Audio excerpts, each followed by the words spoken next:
നമ്മുടെ സർക്കാരിൻ്റെ ഒരു പൊട്ടപ്പോയത്തരമാണ് ഇപ്പോൾ ഈ കടന്നു കേൾക്കുന്നത്.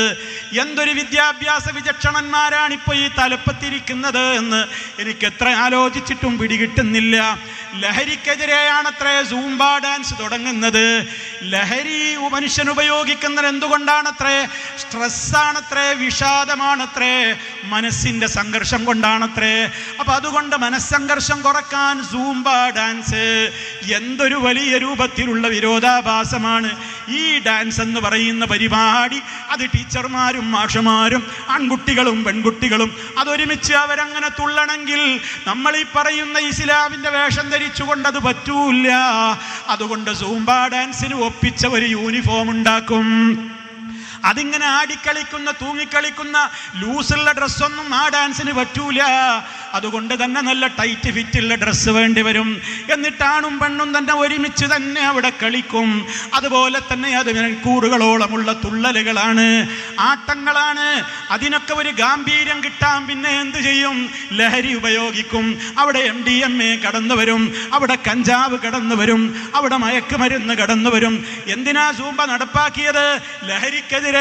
ആ സൂംബയിലൂടെ തന്നെ ഇവിടെ വരാൻ പോകുന്നത് ലഹരിയുടെ വ്യാപനമാണ്, മോശപ്പെട്ട പ്രവർത്തനങ്ങളാണ്. പ്രിയപ്പെട്ട മുസ്ലിം അധ്യാപകന്മാരെ, മുസ്ലിം രക്ഷിതാക്കളെ, മുസ്ലിം ഉപ്പമാരെ, ഉമ്മമാരെ, വിദ്യാർത്ഥികളെ, നിങ്ങളതിന് ചേരണ്ട. അത് റഹ്മാനായ റബ്ബിന് പൊരുത്തമില്ലാത്ത സംഗതിയാണ്.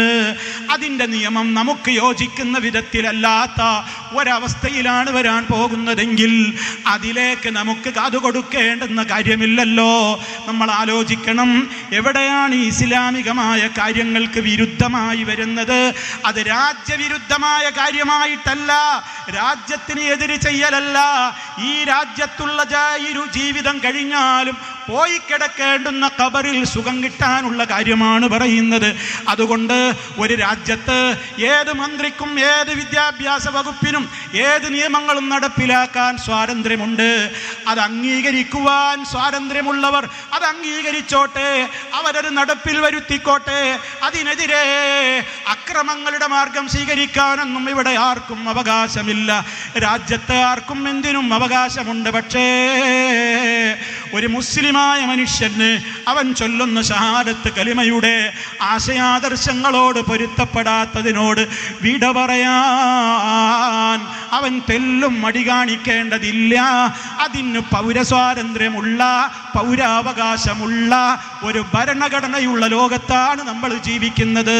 അൽഹംദുലില്ലാഹ്.